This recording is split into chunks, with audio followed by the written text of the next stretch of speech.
naye ate obulumbaganyi obulabika nga butiisa okwagala okulaga eggwanga nti obulaba ebyokwerinda si bitebenkevu bulungi si binywevu bulungi bwongera okubaawo. Bannaffe abannyonnyola enteekateeka zino nabo bakyakubagana empawa, omulala nti waliwo ekibiina ky'abayeekera ekya Coalition for Change kiraga nti baakizudde nga kyekirabika ng'ekitandiikiriza okwagala okulumba enfo zino okujja ku gavumenti.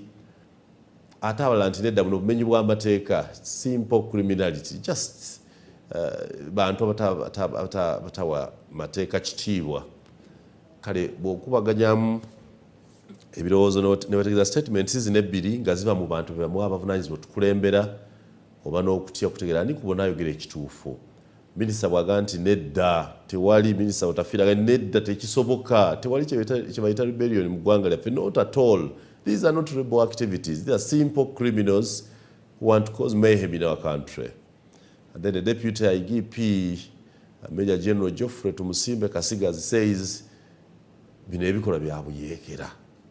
Now the Minister of Internal Affairs and the IGP differs. Where should a common man find the right answer? Is this rebellion or simple criminality? Anyway, ekikulu kyandibadde muntu kwetegereza lwaki in examining why did General Kale Kaihura want to have as many police posts as possible. There are two dimensions to examine the circumstance. Was he creating jobs for more people? Was he decentralizing police administration? Was he creating a bigger budget for police? What was Kaihura's intention in doing this? And I would believe that in some countries where sanity prevails, someone would have taken time to, would even see Kaihura now talking. In a meeting, you'd have Kaihura in a security meeting, as either an advisor, to just give some piece of advice. First, why did you create as many police posts as you did? And I think from his answers, security would draw a new strategy on managing security. We have criminality growing. We see more crimes every other day, a fragile security situation. But again, we are reducing security installations. That is one school of thought. The other one could be that those many police posts are a menace in themselves. Kwanga obupoliisi buno gye bubadde bwonna police posts gye bubadde obungi bwe buti bwonna obwo butonotono buli mu buyumba bwa bubaatibaati buli mu bukiyosiki bwe baggala oyinza okulowooza nti maybe kiyigo oba latrini ogenda okuba nti ate ka police post buli mu byalo ne gye bulowooza nti even supervision is not possible. The ideal thing to do would be to remove them. N'engeri gye badde bulabikamu nga image yaabwe eri eggwanga. You know, one of the things I love to talk about most is image, our brand. They were not a good brand, a good image for the country. Installations that look like kiosks, they look like market stalls, and you think a police officer is there. When you go to their offices, you find extremely old furniture, old chairs, some broken plastic chairs, very dirty environment exhibiting a poor record management system. When they are getting out a file to look at the files they want to get, you see where they are picking a file and where they are picking papers to use, and you're like, is this a country that is 60 years old as far as our independence is concerned? And you see, you realize that there is a lot lacking. So I would agree with those removing the police posts. One, to save image. Two, in areas, rural areas that I know, the police posts themselves had become a menace, becoming a source of criminality and corruption. I remember in one of them, I think around there's a place called Masoli. People would even arrest people quarreling, woman quarreling with a man. Jangu, they intervene and get them, and then they start asking. You have to pay some money to leave. So you see a group of hungry hyenas on a wild hunt for food on a daily, but in the image of the police force of Uganda. So, on one hand, it would be ideal to have security nearer to the people, that these police posts are near the people for purpose of strengthening administration and observance of law and order. On the other hand, in the kind of installations, the kind of infrastructure they appear to be, it was an image, it was an indictment of the country on the image, public relations. You cannot just have things look like that and call them police posts on behalf of Uganda. Anyway, this and more is what we'll be looking at in our discussion today. Nomukuna Joseph Tamale Mirundi. Ebyokwata abantu mu ngeri etiisa byo byeyongera. Joseph Kabuleta akulira ekibiina kya opposition ekya NEED we twogerera ali mu nkomyo nga naye yakwatibwa mu ngeri eyo bwetyo ya drone jangu njigiriza yingira, which does not look like sensible. So the duty is on our security to assure the country that the country is safe. If Bobby Wine goes or Noop says your record on human rights management is poor, and then the other day the Attorney General is in Geneva saying no, and then we see people arrested in these crude ways.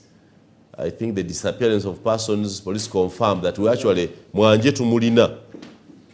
Sheikh Yahya Mwanje fe tumulina. So in 1 week Mwanje is held, Joseph Kabuleta is held, the drone is seen open in broad daylight and picking people. So what is going on? So the two are a challenge in our country. They are arrestable, but how? It's not a challenge, not how. They are arrestable, but how? Are they not arrestable? What are you saying? Are they not arrestable?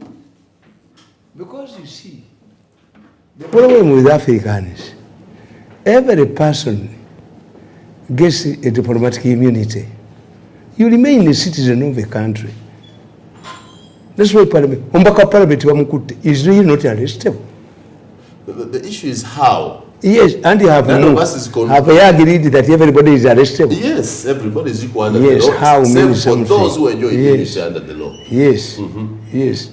Yeah. That's why. So, but how do you arrest them? That's why you make a noise. A journalist has been arrested. Yes, journalists remain citizens. They enjoy little privileges above and over other citizens. You cannot say that when you become a journalist, then you have received diplomatic immunity. These people are arrestable. And they get people like you, the wiki sports, to argue. You see, when a person is arrested, the method, you condemn the method, but the issue is you are arrestable. Fine. The principle is that anyone can be arrested because we That's are equal. One. Have you agreed? Yes. Two. When you are arrested, we have two categories. The manner and reason. We have two categories of arrests. An illegal one and a legal one. Yes. An illegal one and a legal one. And what follows? What follows is that you are arraigned before court. Once you are arraigned before court, then it ceases to be an illegal arrest. An illegal arrest. You are rightly arrested. They borrowed enough and take me to where? To court. Because the Constitution stipulates the hours I should be in prison. That would be the argument. The argument would be, by the time you arrest me, you have gathered the information about me, and therefore arraign me before court. I shouldn't spend a lot of time under your custody. Boogera abo bakoza gundi. Bigirimana yazimba memorial ya Kiwanuka, Ben Kiwanuka. Bigirimana namuganda get money and I write a book for you. Many people are talking about Kiwanuka, they don't know Kiwanuka. As I pointed out to you the other time. You knew him. Ndi Kiwanuka. What was the problem?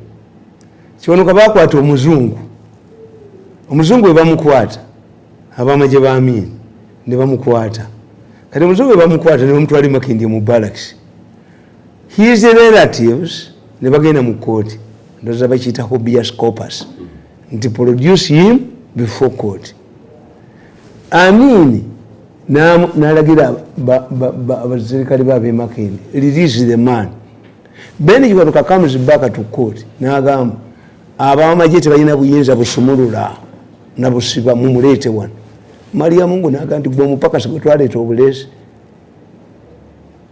Then he didn't know the psychology of the army. What do you want to achieve? The man had been arrested. Ekibalwanyisa entalo totegeera what do you want to achieve. Kakati tu tukita reverse psychology. These people are using reverse psychology against the government. I'm happy the opposition n'abalimu kubanga luno lutalo lwa Piraawo Otafiire has admitted nti there is no rebel group. Naye buno obusajja buno obw'omunito buno obusajja tebulina buzibu abuyina. Look at the chronological events. When UPDF went to Congo, obusajja buno bwawandika mu mawulire ekisajja ekisuma kyava mu Amnesty Commission nekigenda mu Parliament nekisangayo basuma banne waakyo. Buno ne buwandiika ADF commanders want to surrender. Ekisuma nekigenda mu Parliament using this story. We will need more money because the commanders of Gondi, ADF want to surrender. Who has surrendered? Monitor who has surrendered. It was a trick to get money. But you see, when these people don't get sufficient money, they go back to labor activities. A country must have coercive forces, what I found you talking about. The state must have a monopoly on violence. Yes, a state must have a monopoly on violence.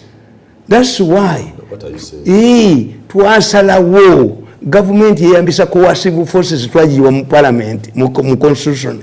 Teyina right kutuga nti ba rebels bakuba police. Chiwe you good bitch, I agree with you. Yes. Yes. Kakati, should we negotiate with the rebels or should we arm the army to defeat them?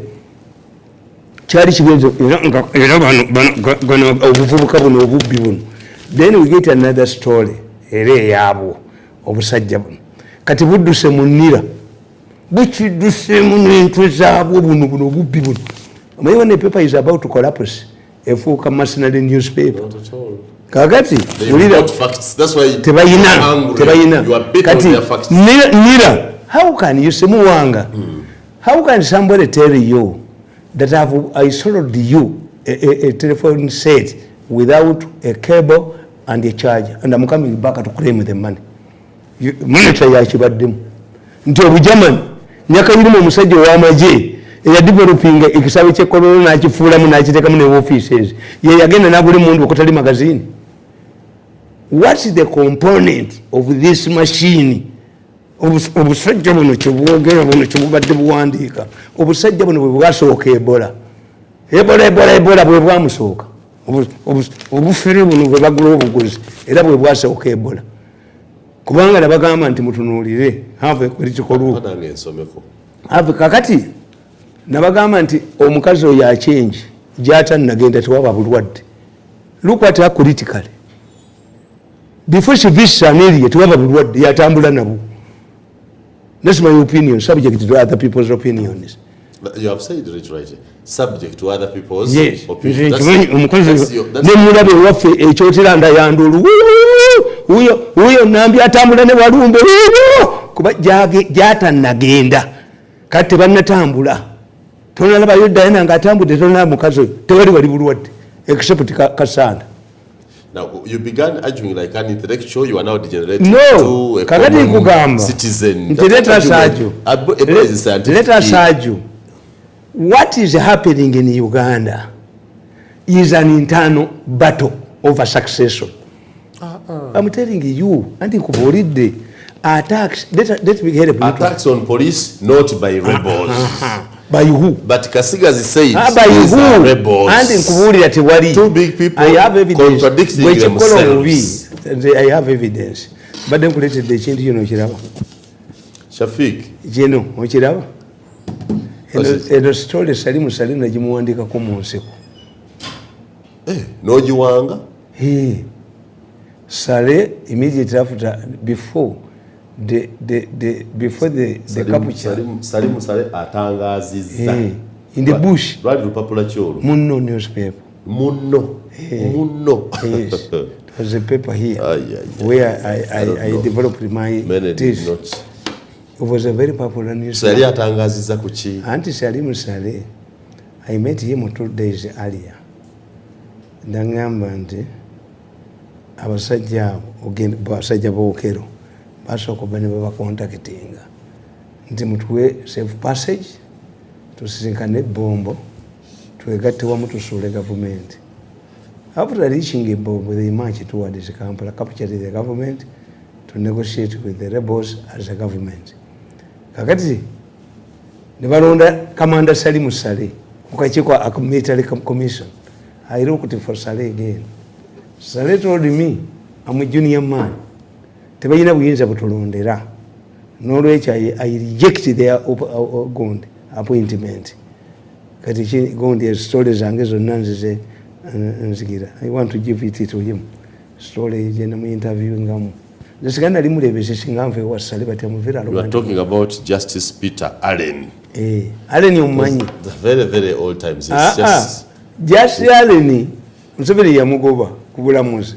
Yali mu serikali wa police ne bamufuula omulamuzi wano Okero n'amuwanga muzungu. Museveni yagamba some people cannot become policemen when they come to Africa.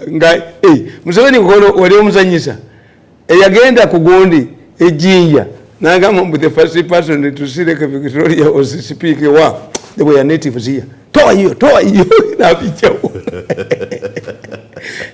Kagati nkubuulira when you analyze the situation gwe Muyanga we bakulimbira you are easy to deceive.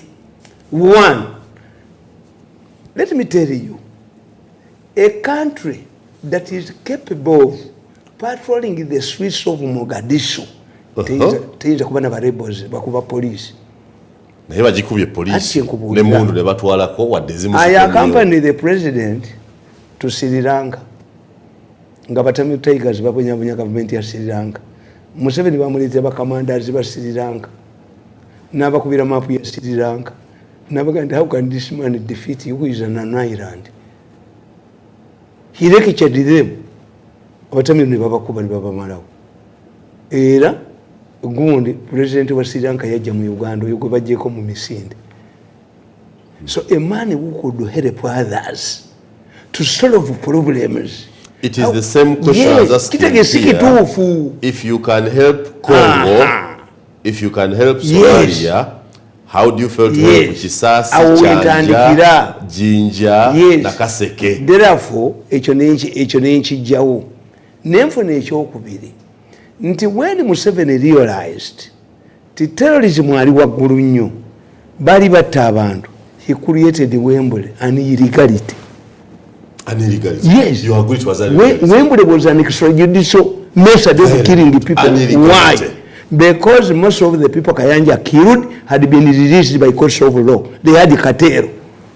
Waliwo n'omusajja nga bamuyita Kapiteni Kasenene nga yabba emmotoka n'aziranga n'ogendayo era ekyatisa omukazi oyo Sonko alina oluganda ne bano bantakke emmotoka ye baagibba ne bamutwala erungujja ne bagimulaga tife twagizudde. Omwana n'aga nti maama tomuwa ssente. Aba basajja n'abalabi be babbye emmotoka. Omukazi abajja ku CBS aweteraawo ku nkulungo ewali engalabi y'amayega. Manyi engalabi tekangabala mu kitundu okujjako ey'amayega. Waliwo nti omwana w'engalabi ayogera. Waliwo nti omwana w'engalabi mayiga mu bimu nnyo. Engalabi nekangabala mu kitundu engalabi nga ne baba bagikubaga baba jambajje gikoneko baba jambajje giwunyeko baba jambajje gikoneko omecha bayita engalabi gwe titwasuze mu ngalabi mukazi we namala kunyumiriza ntwasuze mu ngalabi omecha kitegeeza engalabi egimanyi fashion yayo mayiga yagitimba ekanga babeti mu kibuga wakati nabaya mwali byekiro ne mukijjewo mayiga yasooka okukola engalabi mu kibuga kagari nkuganti omukazi oyo Sonko yali agenda ku CBS ne bamutta because he was going to reveal ne Tumukunde nga ye director wa Yesu. Tumukunde told me if Museveni wants me to kill those people he must give me a protective instrument to my future citizen naniwo.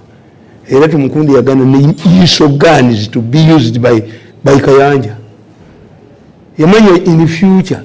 Which future? In the Philippines, Which future? they had the same, but it was insulated. Kayanja is not insulated. One day he will be accused of people, killing people extrajudicially. Kayanja.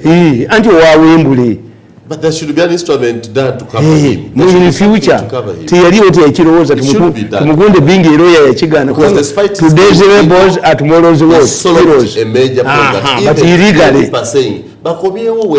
Hatukiraba. Anti lwaki tebakomyawo Wembule. Kakati okiraba namba 2 zenakakulizoningamu.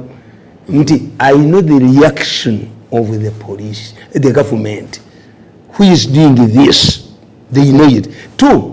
Another stunning issue you are covered. Have you seen the Inspector General of Police Ochola making a comment?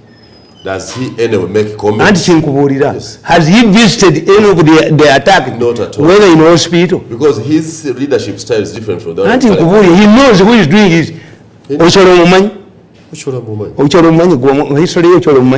Ochola was a vibrant UPC in Makerere University.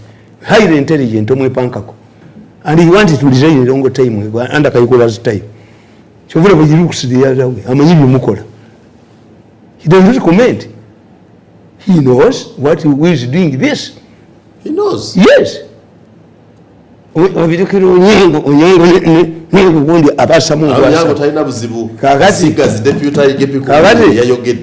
you, another factor is no, in all circumstances, when we have elections, the police seeks support from the military.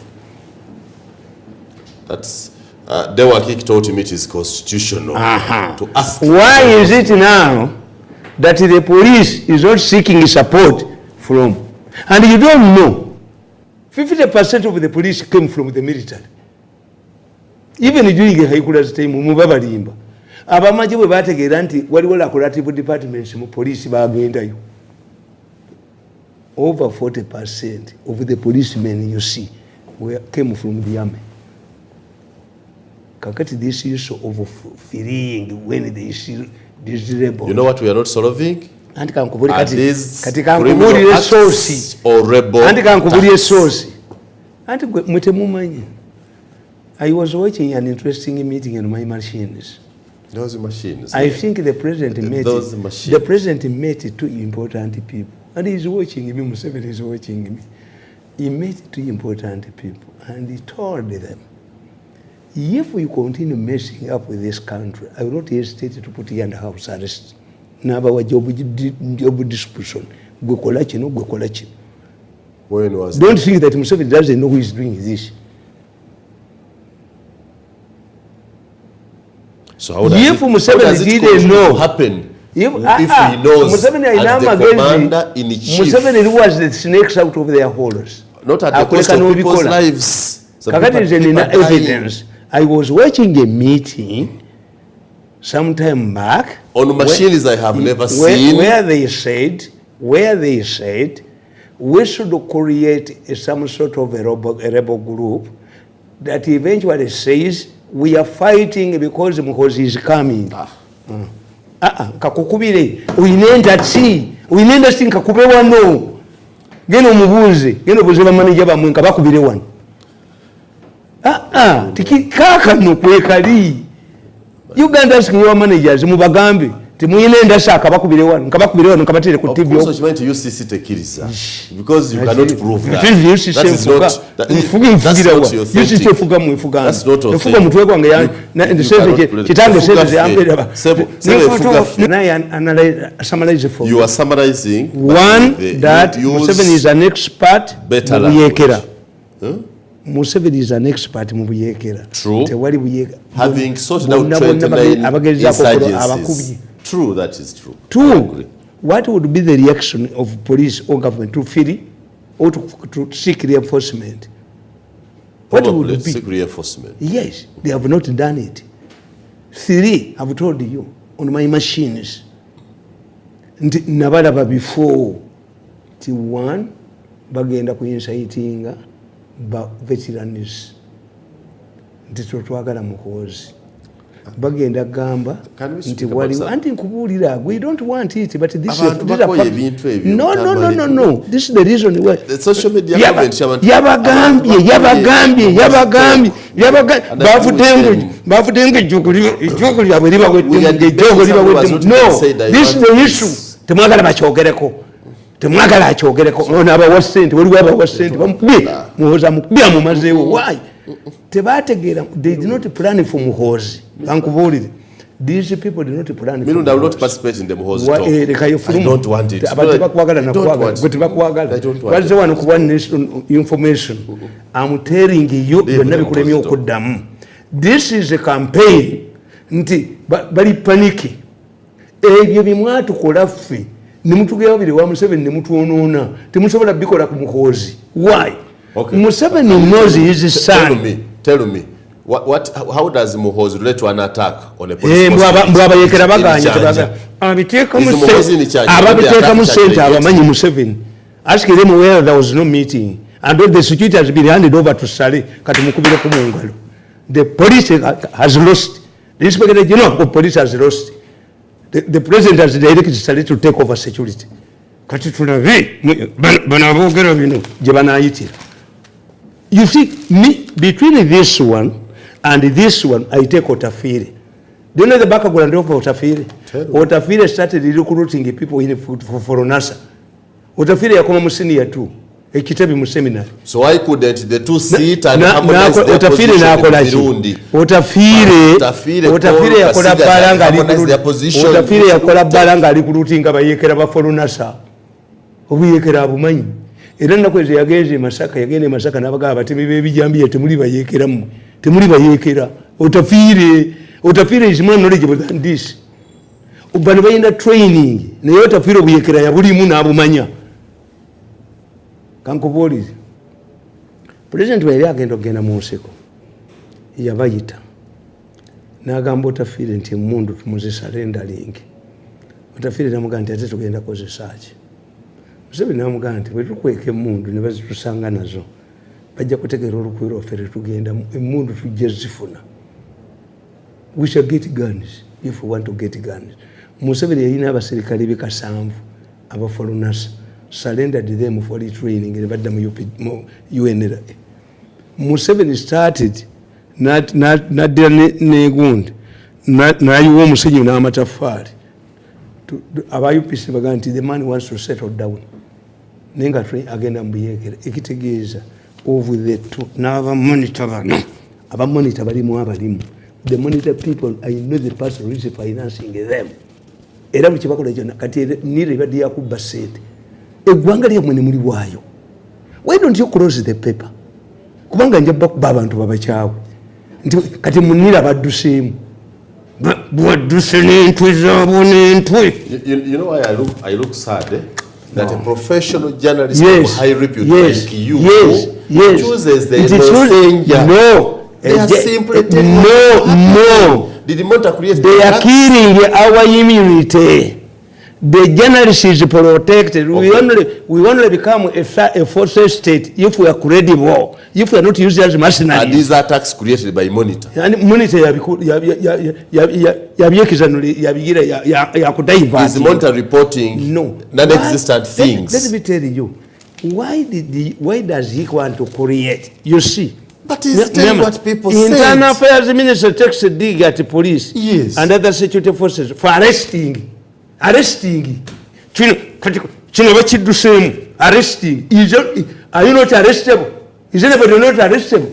Kankubuli bagenze wa president bamugamba nti bankwate ye bagenga mukwata wachi oyo oyo nga mukwate ate mu Uganda zimuli asobola kunkwata Otafire the highest can do kunteka mu nyumba yi saleta sobola kunkwata ngonkwatira ki kuba to silence kubanga everybody who comes up to attack him because he silences him. Temuyina planning. You are poor on planning. Nje bintu bya mubivaayo n'embikuba. Era kyovula bakakati you are mismerized. Ekigambo ekituufu mismerized kati gw'owunze kati muwango owunze. Sente zali mekezi. Nti Yesu zenkugamba zonna. How should a government respond to rebel activities? These rebel activities. This is an internal job police ekifiiriddemu era kati batandise nalibyonyango ng'agamba. We are reinforcing what? Are you equipping the police with modern weapons? Were they guarding police? Were they guarding police posts with the spears that you have brought to guns? All people are in police posts to come to the headquarters, to the main police command center. You lose. All of the big people in the security now have lost to Saleh. If you say when Saleh takes over, if it is true.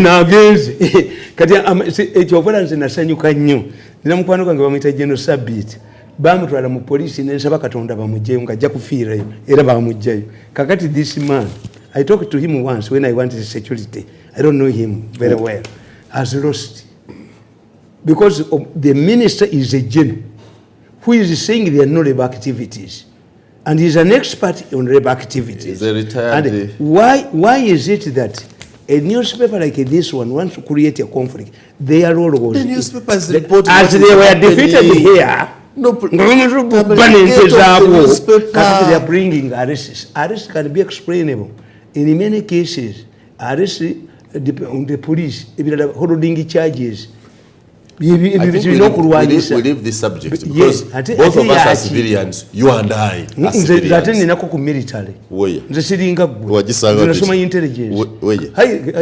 In one of the best institutes, I was smuggled here during Opetus time. Tumpita wakusanya ndiyerera ngaku atamina kuhandlinga mundu. Bwene mundu wegisanga wanodduka. Neze njirinya kati nenjikuba. Njirinya ko nenjikuba expert tonza ndisa. Nzitokuba sisi n'ogasifuluma. Singa ntambula. So therefore, you see Muyanga, the problem you do. You and I are civilians for records. No. So Muyanga, you don't help the country. Why?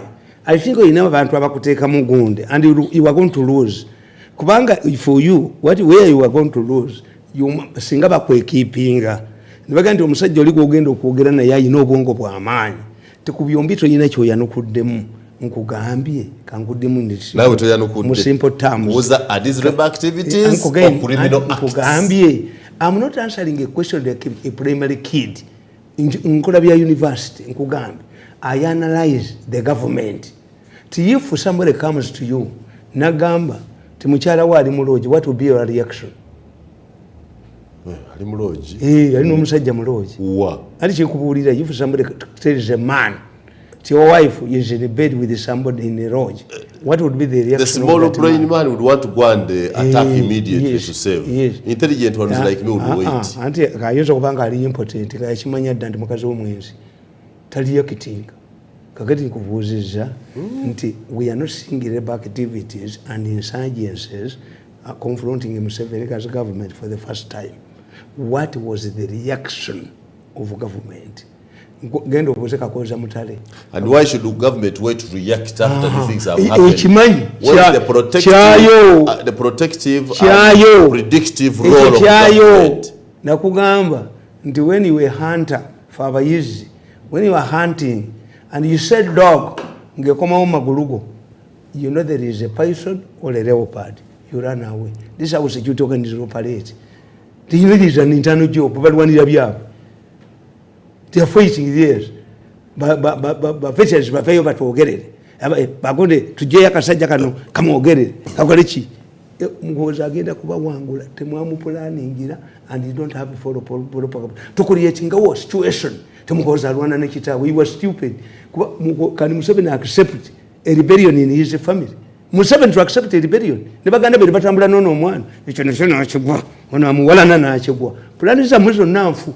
Nalebe mwenda ngabagamba. Mwenda namulabi mu meeting. Yaje kumishi deba mugaitu vante bina yakabika good. Nende bu musajja avuge motoka mu kibuga nga mujamu. Mwenda yabaga nti oyo omusajja temumusobola. Okujja konga mukanyuze sente ze. Nze yandeka. Nebo munamu Rwanda naye temujja musobola. Kubamba laba. Mbalaba teni n'obwongo. So, ekyo kikubye ekyanula nkikubye ekimanyi nira nkikubye kozesa amagezi mutuppe mugambe singa babadde bayira amagezi kati bakozesa bano ababafaanana omanyi if you don't have brain tukiyita brainstorming means nti mwenna mukkiriza nti mulina amagezi kakati if we want to steal money today tetugamba tetuleeta bujamani busiru obugamba nti bwatuguza an incomplete system etayina database. You say the machine is obsolete, we did not have proper storage, and let us repeat the exercise. That's my argument. Let us repeat the exercise nga intention yayo to fight crime. Kakati nakugamba nti Onyango ne munne Enanga bagamba nti tugenda kukozesa kamera zaffe eza police tukwata abantu abo bakutteyo balibwa nembaga nti bagenda bisimuulamu. You cannot reveal. Yes.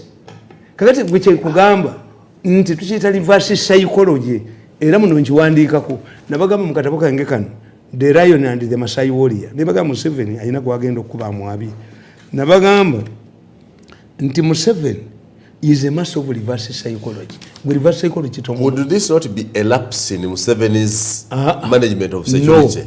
Because was his credit. Gwegamba nti ADF bazze olabe mundu weyaka kino kyabwe internal problems and they solve it soon solve it.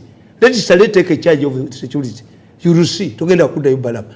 You will see this police at times but we said but wechi newakozesa government to blackmail. So salaba dewa bulijjo andi nkubulidde ate abadde abikola kakati is assigned to oversee security togenda kuda yukulaba era badusemishinta abapolisi ne baddayo. Why Saleh and not the Minister of Defense? Let me tell you mulimu ebintu byemukola nga tebikoleka waliwo ekintu kyotazanyiramu ti mu family yaffe kino tekizanyirwamu kwe kutambulira erinnya lya family mubeera n'ekintu kyemubala ti when you go to Ethiopia to Ethiopia, Ethiopian Airways has survived all regimes. Ababbi bonna bakkiriza nti yotebbibwa is our flag is our image. Ethiopian Airways from 1923 lwe yatandikibwawo tegwangako ababbi bakkiriza bonna nti bwemuba musuma nga musuma ebirala yo tesumwa. When you go to Zimbabwe, a Zimbabwean policeman cannot accept a bribe from a poacher. Mwemuva dola yabwe wano tewali kye batabba ku ssente neddamu yejjinja singa bagisula singa eri ku faamu ya muntu tewali kye batabba. This is the difference between your mafias and the other mafias. Mafias zibako ne kiprotectinga nti kino kizira muziro tekiriibwako. Kakati let us tell you, if you use the police nga gyozanyiddemu, you are creating a lot of trouble. One, even reassuring the people. Kakati kankubuuza ng'oyina ekizibu osobola okugenda ku poliisi kati ogenda otya? Yes. Oyinza obutagenda. Ekitegeeza kati to restore the public okudda ku poliisi kijja kuba kizibu. In fact nayo nafumu singa nze ni mu planning yaabwe twalifunye mobile vehicles eziriko abaserikale neziteeka mu strategic places where a person can report as you sort of you are missing the police. That's not sustainable. Ati kyenkubulira isho tamu kubaka kati nkubuuza bw'osobola okugenda ku poliisi kati ekiro. Let's have the break. Ogenda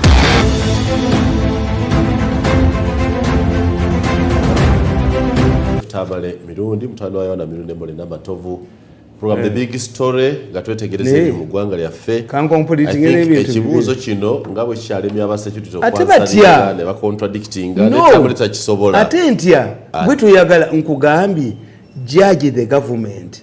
This is not the first time to have inside twaina insurgency teso twaina mu Northern Uganda twaina ADF. Does Museveni react to this the same way? Do you run away and surrender territory to criminals that the policemen are running away? Why don't you seek reinforcement? Tamale, I want you to look at this. Kaihura yatonda police post kumpi buli kumuluka. Yes. Ngachayagala. Ate bano bawizidrowinga. Kati bano bazijja. Ati kakati kyegamba. Ate muzijja tulaba balumba. Tebagambye omanyi Muyanga we mugwira akabonero. Tebakugambye nti the police has failed because of financial resources. Not at all. The police fears, but right from economics, the inflation means obulwadde obukwata sente neziti ebigulibwa mu simple terms. Kati police abantu gye balisinzeko baga nti police teggalwa kati bateekako obuteesa eggalwa kati eggalwa police eggalwa naye nga bagizanyira mu buzanyizi. Why am I saying nakubuuziza? Is it a strategic decision to we close the police force? Waliwo agizanyira mu nti abakugambi aliro jja kiwulira nti waliwo agamba nti abayeke. You see what is going on is like in 1981 when Museveni was fighting. No, Museveni fought for a proper cause. But if you say nti abayekera balangirire nti gunte tumwagala tuyite ba veterans bekalakase tuyite batango doyi baje tukuleetingawo impression yabagambi waliwo transition team batadongo doyi tebagirimu okumukuba n'abo abatagirimu babatwala nga babbi bankoko. There is a transitional team gye bali babuukidde n'enkikuba n'enkijjawo nembatundulamu. Kakati bino byonna bibalaga ti we are talking about Wembley, okay bagireete but it's Wembley. Yeah, anti nkubulira tebasobola. Mutabani wange yakaddiwa. Wotegeerera. Wembley yakayanja bw'ogireeta. Anti wulira si kayanja yekka. Everyone produces its generals. Bwe bali bakuba Saddam Hussein sakola ko futa yadda. It is the military. You must produce the generals. Everyone has challenges. That's why we continue training and retiring. Kakati is a see issue. I've told you. I have information, credible information, that this is artificial. Because buli lwegamba omuntu okusolvinga ekintu nga takyagala, we have alternatives. Reinforce the army, reinforce the police by acquiring. Singa Museveni kankubulira, singa abo bayekera. Museveni yalikoze ebintu ebyo. He would have fired the Inspector General of Police. How do you fire? She would come and say, there are no rebels, but electricity. Bano bali godi banywa omwenge ne naye omusajja nagamba nti omuserikale yali mu mmotoka nga yeekwese yintuluda najja naye kitwasobodde omujjako yakanyuze yali agiyita grenade. You would say maiming. You maim. Mutabani wange yangamba nti gwe kalakala ne mundu gwe ojja kuba omuntu ayinza okuba drunkard ayinza okuba nga abuze bakusibe bakutte. You maim him. Naye nyango yakama mbu yasudde nadduka tulembwa zaffe ne ziremu. What type of explanation is this? Because you can't blame Muyanga. These issues of generals. If generals can contradict General Tafila, you don't blame Muyanga. The generals are failing. But Tafila babadde bamwagalamu kamu to condemn arrest. But arrest, where are you not arrested? Nze mbewuunya. Tegule went to court to Sumuhozi because it was violating. And Tegule is a respected journalist like you. And it was violating military rules. What is wrong by the government, the police, to arrest Kabuleta? Because you think by joining, hey, if I want to be a criminal, ngenda question back population because I will be protected. In fact, let me tell you, omanyabala muzibe bakubuuza. Omulamuzi bw'ogenda mu kkooti akugamba. Can you tell the court your academic background, please?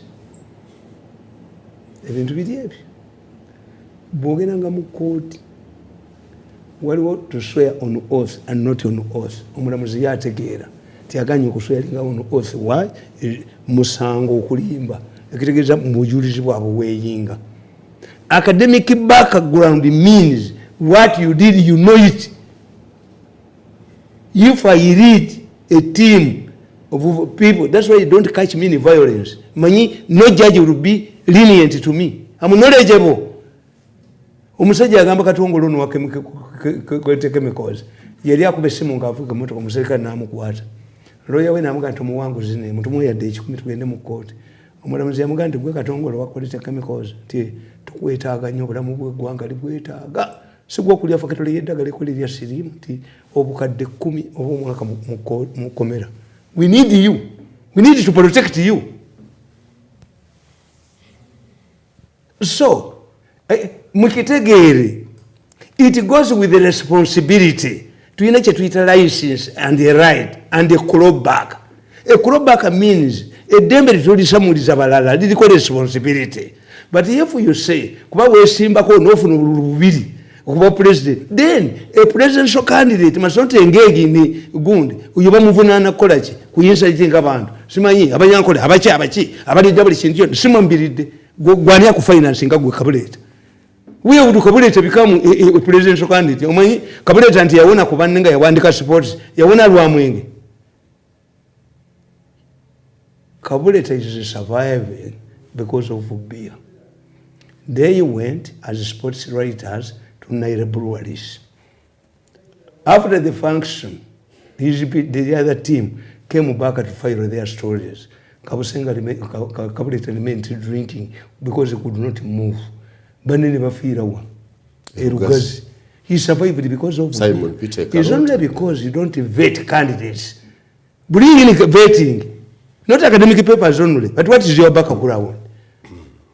The vetting is done by citizens because you give them signatures. You sign for them to stand. Nebo munaleta ba veterans. Nebo munaleta baani. Ono temukyamusobola. Kubanga mu Uganda temuli mu electoral college. Museveni surrendered the country to his people. Oba batamivu oba baki. We would think of an electoral college. Bino bino temwali because ebya fitina. Some of the people what bwembawulira onumunja bikuba bya choosing because there was byabwe bisinga obungi. Nti n'ogenda malwaliro ga Uganda notiramu abantu n'olikabasokola.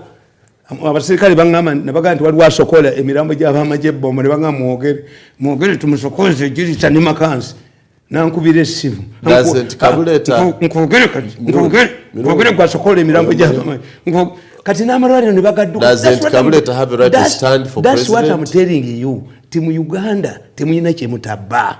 President Museveni naleta 19 billion abaana bafune TV ne radio basomereko ne muzibba nga ate baali kayise na kayita nzigirayo awo aka Museveni mpulira ebirango byange. They don't see this. Kuba ne sente mbu bagule buli muntu yenna buli omu agulibwa. Why have you failed to buy me in the last 24 years? For sure that was simple and ambitious plan. It can't be done. No, 19 billion. Next week. Yes. Can you buy a radio station and a radio set for every family? Museveni bamutwala mu company ekola battle ne bamutirawo sets isatu. Ngende kuleeta katabo era kye batya kyekyo. Nti tumusime tukwalimbatamu.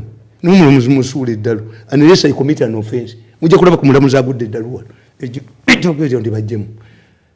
This man, he must surrender the recordings. You will never get the recordings. Those recordings, I will give them to God or to the next government that will pursue these people. Nobody should expect to get this. He must disown the tapes. Me, the son of Yohana. First of all, the recordings carry no value. In the first place, they are not authentic. If they were authentic, you'd hand them over and we subject them to scrutiny. The way you see where you get them. First own them. First own them. May I sit down and reason? Do you have a blackboard in your home? May I have a blackboard? I analyze nagulanga empapula nzigwawo nsimula busimuzi nkola ekintu n'enkimanya. What does one want to achieve? What would be the reaction of somebody? Nkitegeera. What would be the reaction? Era mu intelligence tukubuuza nti what was your reaction? Tukutegeera reaction iyo. Does this, if we suspect nti omusajja yasse mukazi we tukutunulya conduct yo. How should a normal person behave after losing his wife? Tukuteekako bambega tetukulondoola your conduct. Ababisoma abatalingamu kakati nkitegeera tibano kye baliko reverse psychology nti kwata kabusenga bukube mbwaristis ate nga mmwe you would say detention without trial. Obote yayina detention orders Chesimira was acquitted. Did But you he remained in prison. That's what I condemn. Did you see anyone present an arrest warrant to Kabuleta? Auntie Jenkubolira, yes, you are talking about modalities, but you have agreed is arrestable. That is a matter of court. How we arrested. What we say is that it is how the psychology of you. Nti abasajja abazokukwata bakuleza abasajja bali intimidative. It's only this government has changed. But in the past, balitanga abasajja banene abawanvu mu police. Gotenza kuga olujja alukola ki? Naye gwe tobalaba bano. Why is it that the police bakubagana naye n'obalabanga okuyingiza omuntu mu drone balwana naye? It's more popular abanyawalaji. Some security personnel without a gun and walaji tebasobola na kulumba bakuba matatu bavubuka baba in many cases bano neka bukamba buzi bano ba wrestlers abali mu America bote bakwatibwa. It is a level of training and the equipment you have. So kakati mulemeddwa to explain nti tugamenti kabuse gondi kabuleta bamukutte. Yes, you went to court to sue Muhoozi for allegedly violating military rules. I think the concern about Kabuleta. What should be wrong? Why is it wrong? If Kabuleta is hey, umbaka parliament bamukwata, umbaka ataba mboka ambabuli. Do you know that I've never been arrested because of a story? I went to prison once because of malice. You malice people. Now, malice is in your DNA. You malice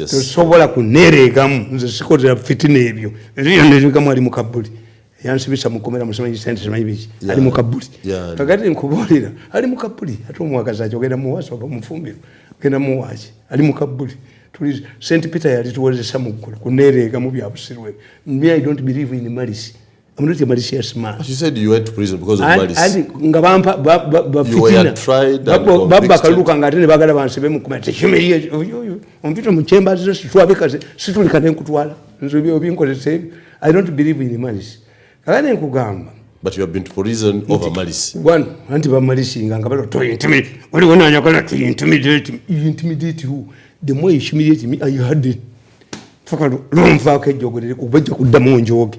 Tewaberawo amicable solution. Tewaba. Kubajja kuddamu njoge. Kakati nkugamba nti a problem yamwe. These people lack explanation.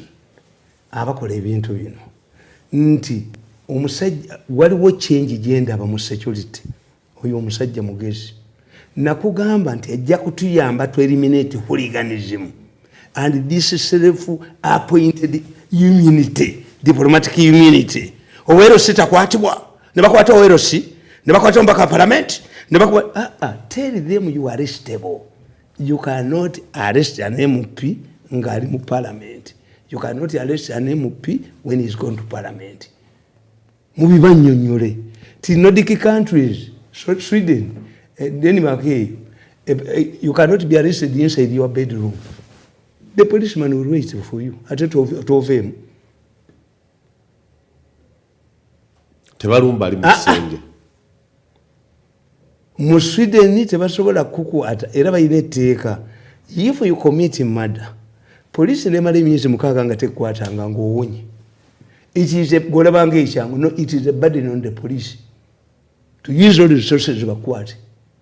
Ubu kitundu nga kyangu. 6 months if we commit murder ne babulawo nti ate bwe bakusiba omuntu abawuwo. Ekyo badde kimanyi. If you put him in prison for allegedly killing a person and images alive abawange mutta. Namuguladde namusasulira. So tebayina gundi kusomesa Ministry of Information and National nga naye nyini yetaga guidance kubaka katika nkoboliza nagenze Baba TV Muyanga story nagenze Tamale Mirundi abatolo bakoze omukolo abatolo abali mu Kampala mfano 1000 ne bampita ne ngendayo again for what as guest of honor kakati bali natuseeyo oli mutoro nabala ayibirongo tolo tribes za kugamba nti jibampente muganda ange gonde muganda ange majambere kitegeeza mu Lunyarwanda emirembe amajambere yampentezi nze ndi wa tribe yonna. Some don't know even my tribe. This is not tribalistic at all. Kakati, I look at it, somebody's contribution. We go get them to write on going Namazo on Musawa Musaga or wake up paper doctor. No, Musawa, so. I can't move about some tribalism, not one of them. Kanigati abatolo bwe bampise ne bangamba okusala keeki nga bagikoze mu kifaananyi kya baasi. Yes, naganyo gisala. These are tools of authority. The crescent crane, the flag, the coat of arms. Abantu babiraba. Abamaje bolaba twali bana batunga babigamba sibaye bayita kalapata nti kala za amaje olaba nga bazikuumira ddala ekibinja ekibone kizibba ku ndala. When you see people annoyed bocha bendera za America in the Pentagon buli nsi America gye yakubako bayina flag yabwe mu Pentagon to tell you the importance of a flag. Naye wanabe nali mugubagamba nti flag bearer tebakimanyi. Kakati I told these people sisobola kusala keeki eri mu kifaananyi kya baasi. Lwaki? Ate simbo yammwe mugirya. Walabyeko ng'abasiraamu kati nabo baabiyiiya. Nabaga nti oyo campaign bamuleeta kugoba mizimu. Kubasunda ne bakuyiira.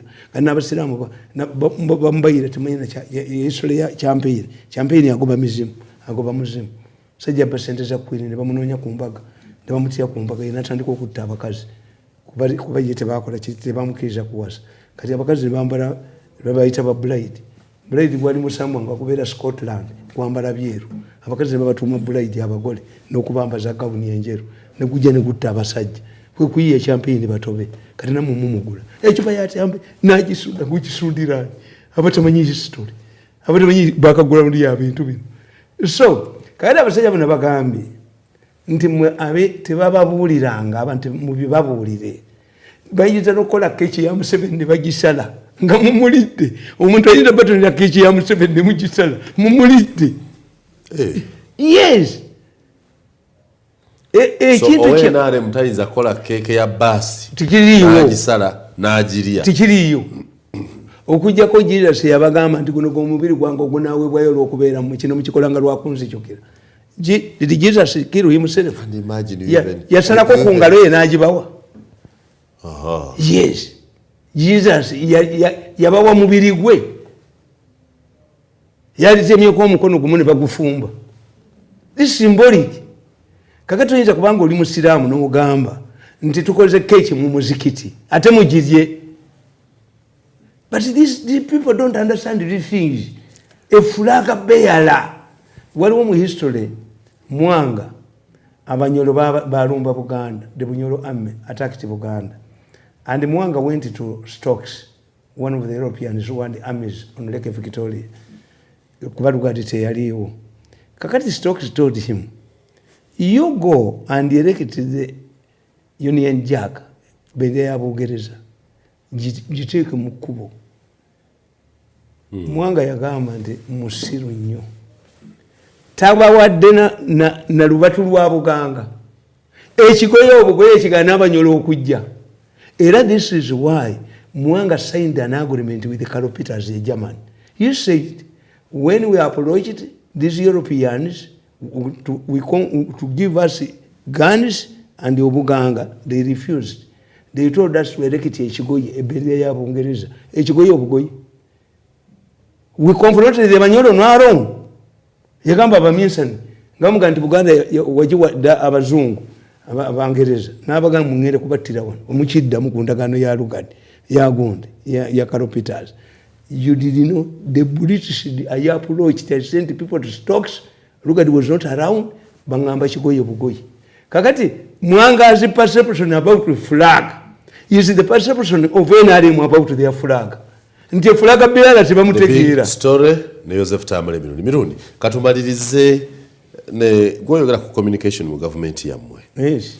Katulina tulabulwa omulamuzi owinyi ddolo ne Nabbanja. Omuntu yasibwa emmengo. Omukazi omunaku n'asindikibwa mu komera ng'abanyi ba milioni 2.8. Nabbanja ayina leadership style eringa eyo ne ya Magufuli. Nanyiraga nti bino byemukola bya busiru bino byo mubitala kirana zizo omukyala mu bote omulamuzi agamba nti saabalamuzi nti awo boosusse wookoma nga saabalamuzi saaba minisita ebyaffe bitulekere naawe okola ebyo. What is there omweka mbabuulire problemu yammwe akamyufu olowooza sigimanyi bagamba mbu he doesn't know how to I can gundi control sophisticated weapon gundi satellite phones ng'ongamba ezikulaba bwoli buli oli nga nkulaba kakati nkugamba ti the problem you have killed all government institutions the way you have stolen everywhere nemutabaako nakimulekawo kakati mbwe mwagala okunafuya ekitongole ekiramuzi kubanga kibasalira emisango mu bukyalo negibasingisa oba ne bumufuula politiko oba bano bemulonze nzo awunye eddolo mumanyi naga nti ayiso owunye eddolo ng'akyali muvuuka nga mwavu nengenda mu kooti ngaatifendinga omusajja bamuyita opikoopoka ogundi owunye eddolo n'asaba looya waffe bali ku ddembe sigala ayiwookutaawe naddayo mu office nembagamba I cannot trust my evidence with this lawyer. Mbalabye bombi opponent waffe noono nga banywa sigala omwamu wadde munne siyinza kuwona evidence yange era the case was withdrawn against me nensanga owunye ddolo mulandi zinampa ne ku ttaka ng'ekyamani wa land board manya secretary so I have nothing about gundi era bwe nagenda yagamba nti when you see this man is a state siyinza mumma you going to find if it is illegal. So I know him. I have no grudge against him. But the problem twayina agamba, I prefer northerners. Why? The eastern are fools, baganda good at business, so I prefer good.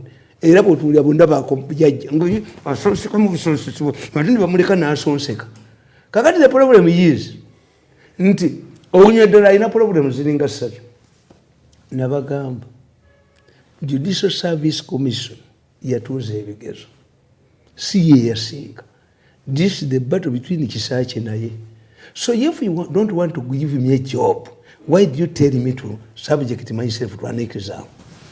Choose then. Yes. Kisache bali mujjeewo. Ne bamulimba omulimu omulala. Naye toyinza kubeera wansi waani. Waga wasinga. Bagemeyire bali bagamba nti Museveni is considering had to be the first female chief vice bamutwala gonna amuvuma lukutana ne bamutwala je bamutwala ku ttaka abamukubirayo ne babakuza ne babawa n'emidaali ngiyo nkyanje sigala munga njikolera mungi jonge na point leader bila gwesase mu kyenyi abaganda bagamba nti abaziko okumpi babaleetera okuwunya ayigo kubanga mbadde nkolerani gwe kakati nkubuulira that's one. The second point nti owunye eddolo olw'okuba ali ku remote ayina ebintu byakola balire babimugamba. Look, honestly, he made the right point. He rightly pointed out. I agree with him. Why should Baganda complain about the amount of money government has used to treat Oriel Speaker? Olanya. Bamulumba. Ogerageranya kabaka n'olanya. The following day he went and apologized. He would have resigned. Why? Because if you feel that the kabaka is very important, what if he brings a case to you? This is what I'm telling you. Karugiri. Nti Karugiri otulumye mu banka. Omwana alemeso ekisawe kye mu kitwale. Karugiri erozo ze kabaka kuba influential peddling. Why don't you allow Baganda lawyers? Even if you have influential, at least hide yourself. Chokola munno muri abagenti baba kyawanya abantu baba kyawo. Tebusobola kujjayo mitwe. Wabeewo kumwe ajjamu nga atekeke enkofiira eyamu agitambuze mu Kampala. That's why bamusibe. That's why Museveni should stop muhozi. That's not mukwateko kujja mwe obaka t-shirt obaka kunyimu Kampala baba bamayinja mutegenti ensi yabakyawo. Enkola ya Nabbanja nga Ssaaba Minisita. Yes, the two different.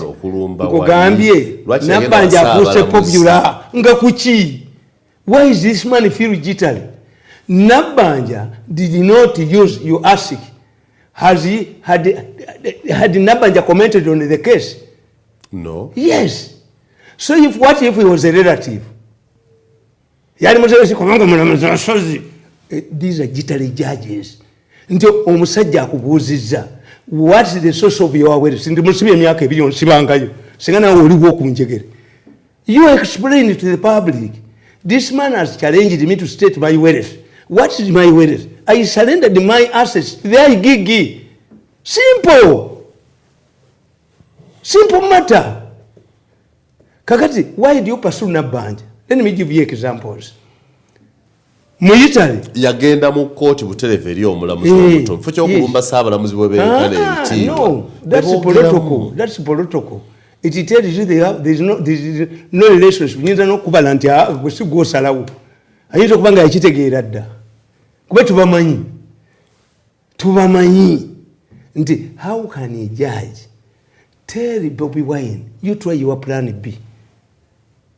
When you find a person eyakwata emundu n'agenda mu nseko abantu ne bafa, twali kiyigiddemu. When you see somebody who has decided to seek redress from courts of law, praise him. Kwata kuterichi. Because Owinyidoro had people talk about plan B, plan B, plan yes. B, plan B. So you tell somebody, go and plan, and he ended up not having a case. You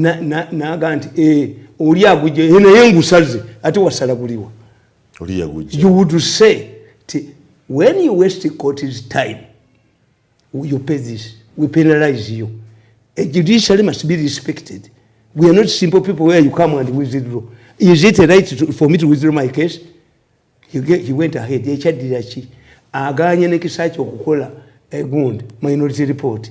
Where do you find the Chief Justice who has a commission of inquiry?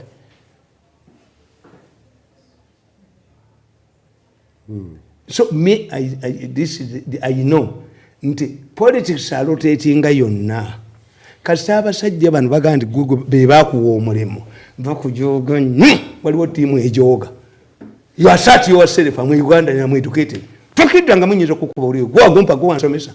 Am I not qualified? Ebito bingamba kwati nyini. Kakati bana abasajja bayina obujuuza abaana abato. Nti bakutomeza. Nolaba omusajja nga zimu pagundi byayogera tibiriyo. Kubanga si yayogera. Era onudi but tuliteekawo obukiiko ne babwogera. Nolaba baduka abayingira ebinya by'emmesi. Kwamufuula abantu abasiru. Omunajja mu gwe, have you seen gondi expert mu education? Ono muganda nge Muyanga. How many times have you heard him talking? Tayogera. Yes. Kubayinza okubanga Muyanga yaddukanya amasomero ge. He would be a key person in the midst of education. Tayogera. In fact, we wonder. He doesn't talk. Why? Tayogera kuba tayagala kuweko meeting. He's at variance with what is being done. But the one who will be taken responsible. Go the expert. Museveni abaita babi afandum. TDP bi afandum. Yobuli kibi kyonna ekiberamu nefiiramu. Zisiri bi afandum. I go away and I suffer as I have suffered for 10 years. Kakati nkobodi ndigamba. We have cases. Abalamuzi abatawulira polite. I'm a judge. How many judges do attend God's cabinet meetings in heaven? If we praise the judges, that the judges are very important. Me, I fear doctor than a judge. Why? A judge cannot force me to sweep me naked. I fear a killer than a judge. A killer can sit without summoning me for evidence and answer it. It takes a judge over 20 years to kill a person. But these ones take a precise decisions, the killers. So for me, when I look at it, the one they run the fools. Nenkatereka, gundi yali akagala nnyo. Natuma mutabani nga kamujireyo. Yali Chief Justice. The one they run the fools. The way judges and magistrates consider themselves, they very good reality.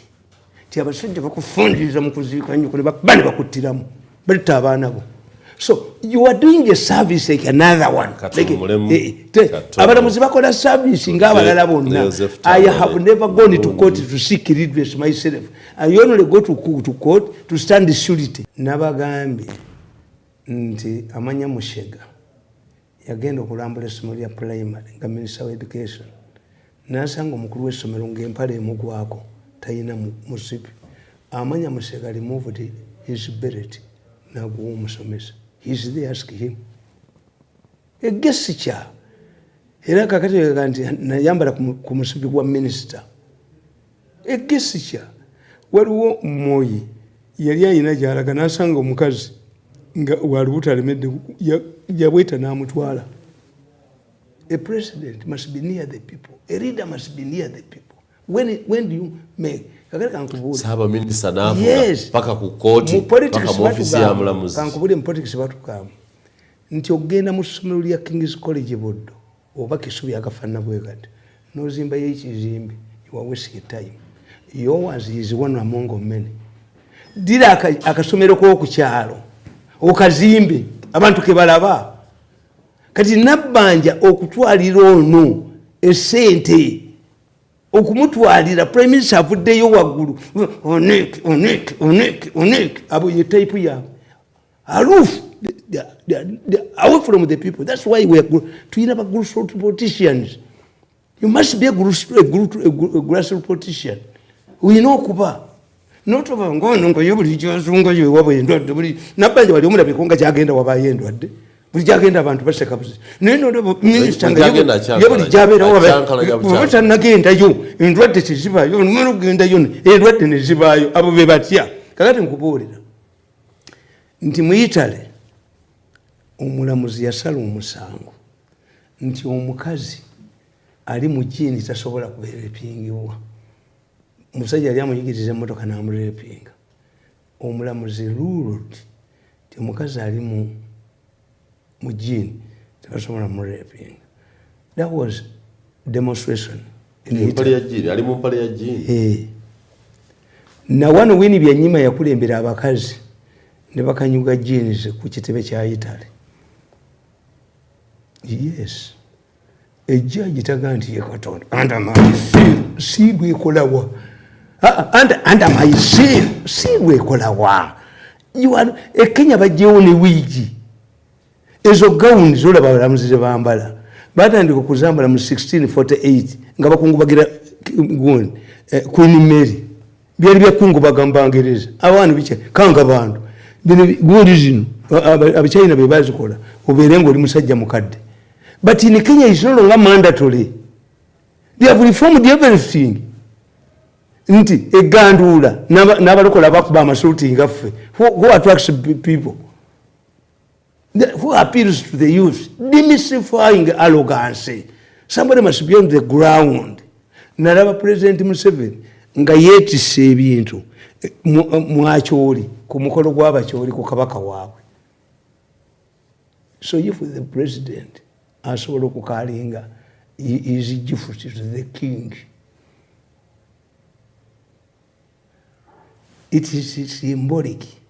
We have a contradiction between the traditional judiciary, ejitali judiciary, atagala kumwanukula. Era waliwo omulamuzi mu America. Yali ali nga kooti etudde eri mu session. Esimu nevuga. Naga nti ani namufaininga $10 mukazi we. Mukazi we mufaininga $10 ngali mu kooti. Na omukazi naye n'agenda n'asala amagezi n'akuba eyabbaawe 2 days later. Omulamuzi n'agamba nti yani nti yo yeevuze. Since I find the other one, I also find myself. Naye waliwo Moyi yasanga a strong judiciary. A strong judiciary Moyi yagita how? Yalonda omusajja ku lwa Ssaabalamuzi nga bamuyita Bernard Chunga nga yali prosecutor wa diploma. Bani bagana rulings. Senior lawyers refused to go to court. The only thing Bernard Chunga did kusigala nje ku bizimbe bya gundi bya judiciary. So to me, nze mbagamba it would not be a bad idea for lawyers to study political science. This is where introduction to political science. This is where their way of looking at things comes from. Mirundi, bwakozeko mu government, one thing kyeneewuunya kye kino. Why doesn't it happen? Nti Nabbanja bw'abanga yalabanga Ssaabalamuzi ngoba omulamuzi kyakoze si kituufu nga bonna bakolera gavumenti ya Mwai Museveni couldn't Nabbanja drive n'agenda ewa Owiny-Dollo? This answers your question. These people are supposed to be together. Yes. But they are giving contradicting statements. Why? Anchi nkubuulira. Kiki ekiri mu gavumenti? Couldn't these call each other? No. Don't they this sit and government compare is notes? full of factions. I've never seen a comfortable minister. Even in Nabbanja is being fought. What do you mean by safe? Yes. Except in Nankabirwa kuba banne. Naye tewali minister wa Museveni. Me, I don't want to be a minister. I don't want to be a minister. Maybe in another government. Oyogera tebanda kuwa. No. Bwe bakuwa Anti nze nkubulira nze nkola statements zange. Statements zange. Bwe osobola okutwala wa presidential advisor. Era nabalabye nga bagamba wali ondabyeyo. Nabalabye nga bagamba. They were directed okwongera akasiimo kange katokeko million 10. But the money is not in the budget. Bwemba omwafunga nfuga. Bwemba omwafunga banjoga. Ng'ojogaani. Nabalabye enzimba laba nga mwogera. Tewali kyemwogera kisirafu. Buli kimu mbamba laba. So, mu gavumenti muno mulimu sabotafugi. Nti tulina kye tuyita collective responsibility. Ti minister ayogerera ku munne ng'ogenze mu kitundu. Naye minisita soyinza kugamba nti eri Ebola nga nayo kimanyidde ddala nti wali wamuzunza Ebola wali wamuzunza wali Ebola omutuufu n'Ebola omulala. Kakati abantu abasinga ojegatala abapoliisi bali basanga owa polisi ng'alina basanga owa polisi ne bamutematema ne bagamba mbu omukazi yaddukidde mu nnika abo baali bali Ebola kubanga omukazi yadduka atya mu nnika. Empale ya polisi oyinza egyeyambulamu ku misinde buno obumiimo buno nti oyinza egyeyambulamu mbwembu yayingira mu w'obulenzi ng'ali bwere ne batabaawo na mmotoka ziyitawo wakati wa Luweero ne w'obulenzi ebyo ng'obibuulira nti omusajja alina amagezi era nabagambye ti nze kamba buli nakalaba abagezi abo mu nsi muno nakalaba abagezi abo mu Uganda muno abagezi bemanyi Museveni mugezi Otafiire mugezi kitange yali musajja mugezi n'amanya amateeka. Why? Owokuna yani kitange ando gambye Otafiire Museveni nabagambye ebyo bimuzannyo ebyo Otafiire toyinza bimuzannyamu kuba bayeekera. Ati one day ademba bunyumiza abana ne bagamba ti bino ebyo fitina mbimanyi nnyo ne bw'osoma akatabo kange ke ndawandika ku mugozi mu ebiri nti I witnessed malice at my village. Malice ngimanyi bwe bagizannya. Nembagamba nti one day kwabo ba judges kyembagamba ba judges kanji kubuulira one day my father ku kyalo kwaliko omusajja nga sesanga mulwanyi nnyo kakuba buli muntu yenna nalwanya mu katale k'omubuule kampungu natta munne n'akomawo waffe ku kyalo bali abo baatwalire mulambo ekyalo nekikwata ejjambiya nekimulumba. My father saa 8 ogw'ekiro nga awulira enduulu ku kyalo. He struggled with my mom. Ate waka baali tebamanyi nti Mirundi yalina emmundu. Nze nali mmanyi bwere nga njizanyisa n'ogizanyisa bwe yakaddiwa n'agiza ku poliisi egaani n'afuluma saa 8 ogw'ekiro yasanga batema ebitooke by'omusajja eyassa omuntu n'ennyumba bagikuba nabagamba mukolaki ani ayogera nti nze Mirundi was highly respected ne bayimirira nabaga kati mumukoze ensobi mugenda kutta omuntu mutemye ebintu bye mugenda kuba ennyumba eyo gyonna misango gya Naggomola. I can solve this problem within a very short time. Namugamba nti ki ogenda kutukolera ki n'ababuuza mummwe muyina ayina ssente ezigula ekibanja kino. A man came n'agula ekibanja. When the man was inside fidgeting, Mirundi told the man, get out with your children. Tebajja kuzza tebagenda kuttaka. He escorted the man with his family to Kalisis where he bought the car to Masaka. Bw'atuukayo balooya ne bamulimba. Did he identify anybody nti Mirundi yabaddewo? He led them up. Ne bamuyita e Masaka. Abalamuzi b'edda tebaalinga bammwe. Abali already biased, abafijitinga kubanga bwe tebasobola kubibeeramu. They are not self-made. They lack the confidence. And some are young. Obulamuzi alowooza ki ekitalo nnyo. Akati my father went to the court. I went before court. A judge in Masaka. Charged with what? Leading a group. My father agamba omulamuzi kyenkugamba nti abalamuzi bedda si be baleero. A court was a good place, a comfortable place where they could give a witness freedom. Baloya balinyanga ne ku mmeeza. Kakati my father asked the judge, before I start giving evidence, send somebody to the Masaka Hospital mortuary and bring a corpse of a person who was killed in the mob justice. The judge asked him, why? Are you cannibal? What do you want to mean? Repeat it. My father repeated it. Mugende njagala omulamuzi w'ekitiibwa olagire bagende mu ggwanika ly'e Masaka baggyeyo omulambo gw'omusajja gwe eyattiddwa abantu mu mob justice gujje wano. Namuga nti oyagala gwaki gwogera abaagusse. Anti kikyo kiragi kyeyagamba omulamuzi. This man would have been killed. I served him, he is safe with his family. That's why he has come to sue me. He would be dead like this corpse in Masaka Hospital mortuary. Who cannot now come to court and tell you who killed him? Omulamuzi yagamba Mirundi nti, if on every village there are wise people like you, the mob justice yali badde, you go scot free. You helped this man who has not accepted. Abalamuzi badde si bwe baali. Kankweyo omusango omulala ogwa Beni Kiwanuka. Beni Kiwanuka waliwo omusajja ng'ali ku Lubaga era bwe bigenda. Ettaka eryo lya Beni abaana libatunze ne balimalawo ku Lubaga. Lyali lya musajja nga mwami chief nga mwami wa Muluka. Kakati omwami w'Omuluka ng'alina abakazi bangi. N'asuspecting ti omuvubuka amwagalira omu ku bakyala be. N'amukwatira mu musolo nga talina musolo. Ne bamukuba ne bamutta. The boy was killed. Musajja yakikozesa nti amukwatidde mu operation y'omusolo bazitanga potolo. Mu potolo ne bamutwala mu kkooti. Beni Kiwanuka n'amuga nti mpa ettaka lyeryo liriri ku Lubaga. Musajja lyali talina ssente. Maada. Musajja waliwo omupakasi eyaliwo. He testified accurately beyond reasonable doubt. Tebamuleeta musajja ne bamukuba bamutuusa mulamu ne bamukuba omuggo ku mutima. Omutima ti Beni Kiwanuka n'agamba omulamuzi nti ono tamanyi wali mutima. Someone doesn't know. Tamanyi omutima oguli tamanyiwo. Kale weevunika mu kkooti otulako omutima. Yakwata wala. Nagandi saakugambye. So this, when you read these cases, in the past, where judges were confident.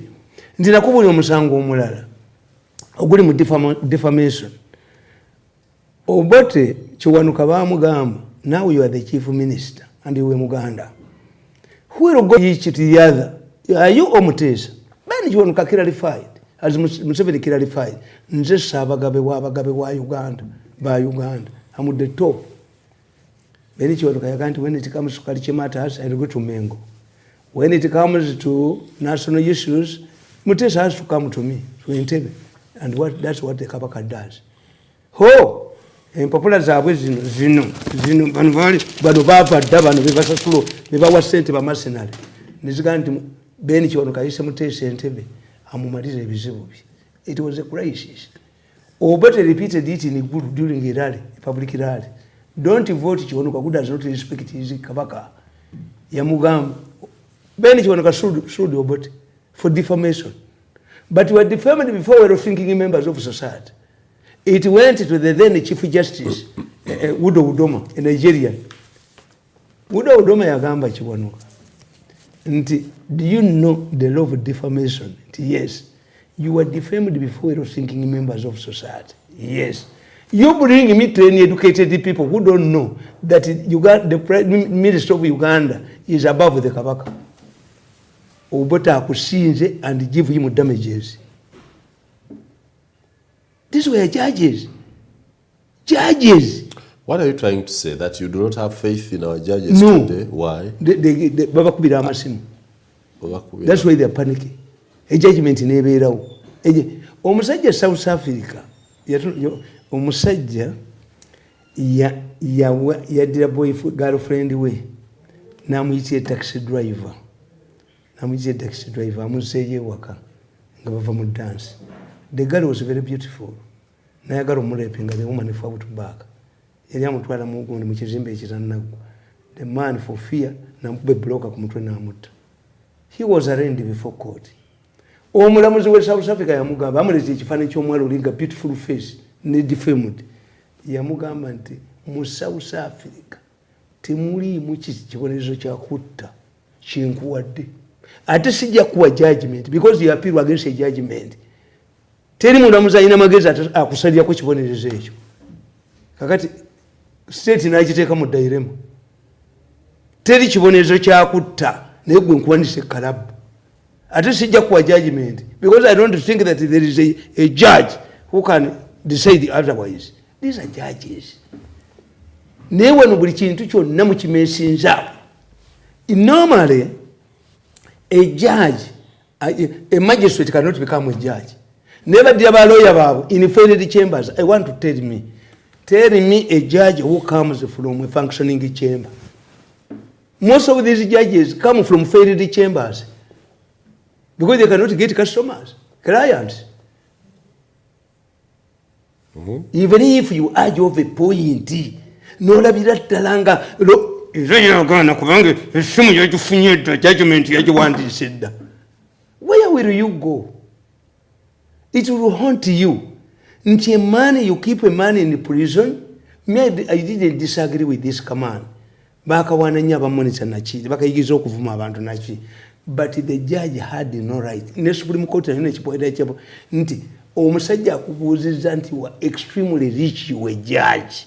Kati goya okwana ne Paulo Muwanga omusajja yawandiika letter to the editor n'agiweereza mu lupapula lwa Star. Investigate Minister's Wealth. Muwanga yakwata Sekeba ne Sekawungu n'abasiba. They even traced the man who wrote that letter, a letter to the editor. Investigate Minister's Wealth. Bamusiba. Are we different now? Are we different? Nge judge omuntu akubuuziza yo wealth nga wabitwala muki? Toyogerwa toyogerwa mugende mulamulire muggulu. Waffe ku kyalo. Nze ebintu ebyo mbitya. That's why I'm highly disciplined okuja kongo nnumbi. Waffe ku kyalo.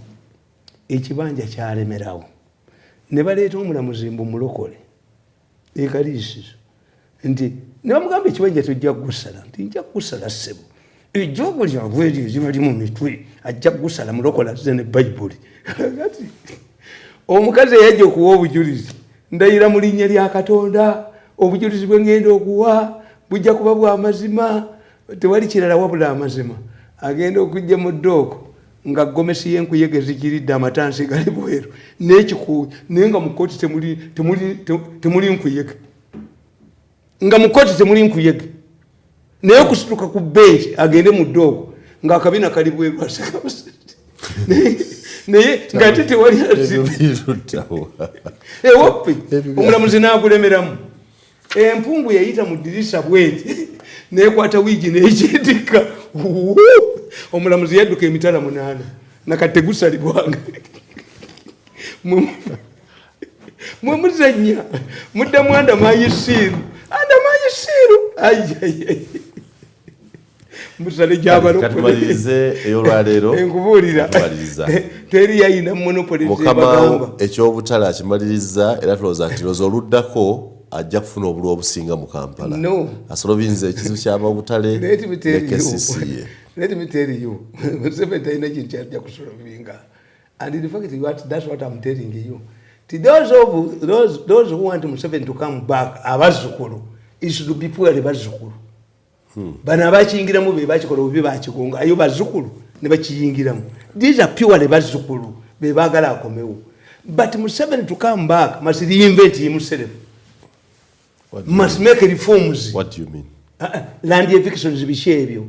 Ebyo biganye adesa nchukaba mugemereire biganye obukiiko buze biganye ekyo kyagana. We want Museveni to reinvent himself. He wants to come back. Otherwise, mwabazo kunemona aganti akomewo wajja kubeerawo opponent amukuba akalulu. Because you are not declaring him a king. He will face elections. So unless he reforms, you look at the core. Tekati oyo omukazi yavuddemu era kye nabagamba ti abakisaka kye batamanyi. Whoever is in charge of a window market will give you money. Era nabo bagenda kukunganyiza bakole ki? Bakuleetere kuba Yesu is money. N'okwagala okubba ettaka. Nothing else. Nti bo baala DC ayagala tuyimpose his group or her group on the market. No. Gwereka abasuubuzi beerondera abantu baabwe. Abasuubuzi beerondera abantu baabwe. Whoever is elected will pay homage to you. Ukitegedde? Nti kakati tukiraba wano. If you are a good man, every manager who comes here ujja kusigalawo. Okujjako if you have been riding on influential peddling nga tokola wajjawo manager omulala akujjawo. So therefore takoma ku butale bwokka. Museveni yagamba nti musoloza abantu mishomo ng'omanye emisolo egiri mu byalo. Baloko leaders emisolo gye basoloza gimanyi obungi. Yes, a lot. Omanyi ennyanja ekiri ku nnyanja okwo abakuba abantu emigo babempuuta. Do you know it? Mu nsi yonna ennyanja zisibibwa emyezi 6 oba mwaka. Ani ne muvuba neti mugikontrol tugikozemu ebibanja kati ennyanja erimu ebibanja eby'abantu ebyo. Eyolwaliro abasoga temusobola kuwerwanako ebikajjo by'abasoga biriko kateero si ebikajjo bibuliddwa ebbeeyi naye ogula ekibikajjo olina license middleman si kyekyo katumalirize dira Yesu Museveni must address leya bagimulemeseza kati sintu bazizizza era bazippo nemmole n'amatofali bwegenze nze Simon Muyanga Lutaaya.